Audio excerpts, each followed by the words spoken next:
Guys, so bali, nandito tayo para gumawa ng extension wire. So, tara guys, samahan nyo ako. Gawa tayo. So yun guys, bali meron tayong extension dito na gagawin. So, ito yung kailangan natin ng plug guys. Kailangan ng plug, tapos outlet, tapos wire, syempre, para makagawa tayo ng extension. So, ano ba ang connection ng extension na gagawin natin?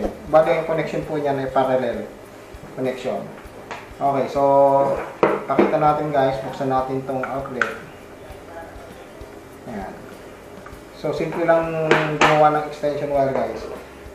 Ayan. So, makikita nyo itong outlet guys. Ayan. Makikita nyo ito, bali ito yung line 1, line 2, or either dyan sa dalawa na yan guys, kahit magkapalit, okay lang. Kasi AC connection naman tayo. Itong nandito sa dulo, ito yung ground. So, ground connection yan. So, wala naman yan. So, itong dalawa lang ang itatap natin. So, simple lang ngayon guys, bali kumuha ka na ng plies. Yan. Kumuha lang ng plies. So, talupan lang na ganun. Yan.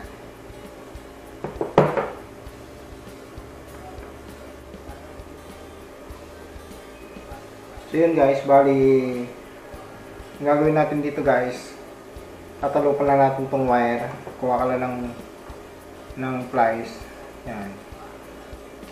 Balatan lang guys yan. So kung matigas, kumuha ka pa isang plies guys.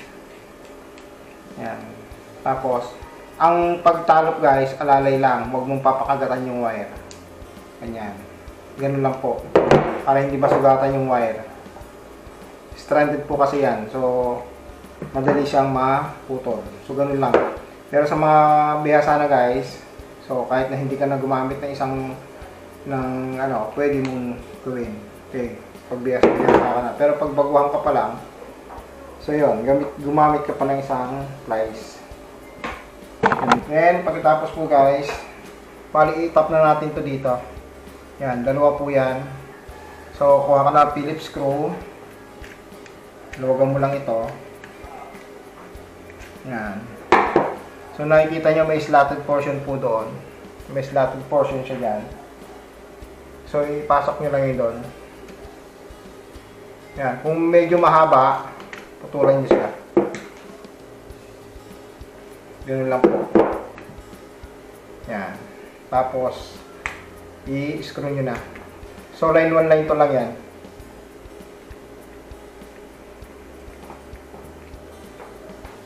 Yan. Tapos, pag naikabit nyo na isa, itong kabila naman po. Okay. Yan. Yan.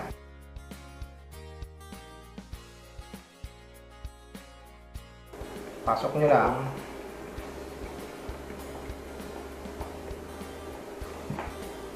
Marami po ganito pong paggawa ng extension wire pag gusto mong gumawa ng mahabang extension wire. So, yan. Ganyan lang po. So, okay na yan. So, kakabit na po natin. Lalagyan na itong cover.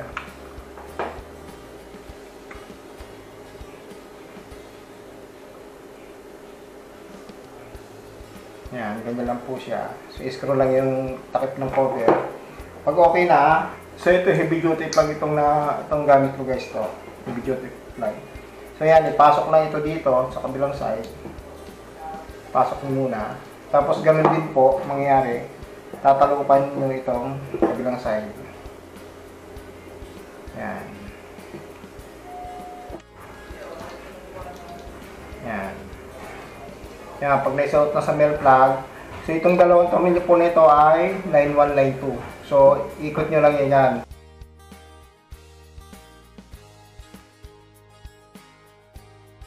So yun po, bali ang paglalagay po ng wire ay pa-clockwise. Nakaayon po sa higpit ng tornilyo.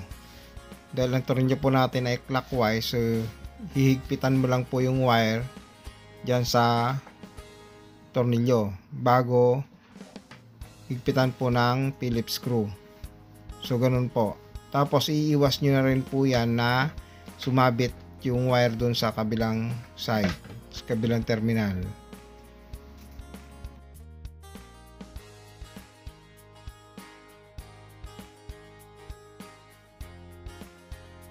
So yun po, bali kumuha rin po ng flat screw para mas maganda po ang pagkakalagay niya ng wire.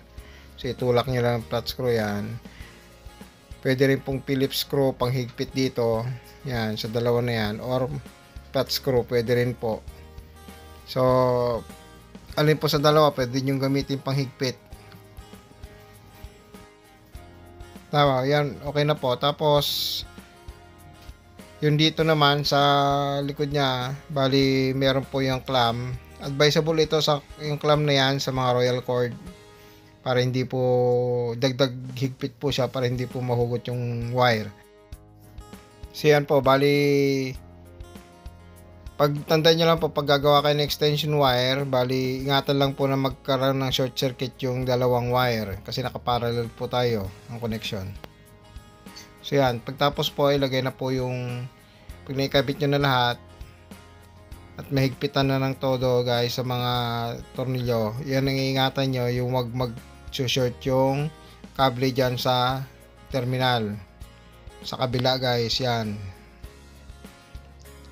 dapat hindi yan magpapang-abot para hindi mag short circuit.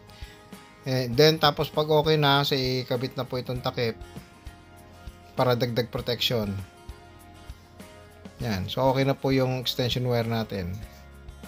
So, bali, tetestingin po natin. Kung may tester po kayo, mas maganda. Pero kung wala naman po, siguraduhin lang na walang short circuit yung ginawa nyo.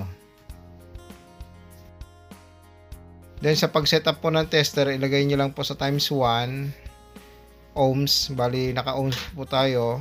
Yan, continuity po kasi yung kukunin natin kaya naka-ohms times 1. So i-test muna natin kung gumagana yung tester. Yan, so pag okay na, yan, set up lang ng 0 yung tester. Tapos kunin natin yung male plug. Yan, yung isa dyan, kailangan hindi mag-shorted yung dalawa pag tinesting. Okay? Ganun po. Yung isang test rod, bali ite-testing natin dun sa kabilang side. Kailangan yung kabila guys hindi dapat mag-shorted. Pero itong kabila hindi dapat mag-short dito, hindi dapat magkaroon ng continuity. Dapat isang side lang ang meron. Ganun po. So testingin natin yung kabilang side. Yan, so meron. Kita nyo gumana yung tester. So ibig sabihin yan yung magkarugtong na wire. Dapat yung kabilang side guys, wala po yan. So yan po, nakita nyo, wala po. Yan, hindi gumana yung tester natin. So ibig sabihin, hindi shorted yung ginawa natin.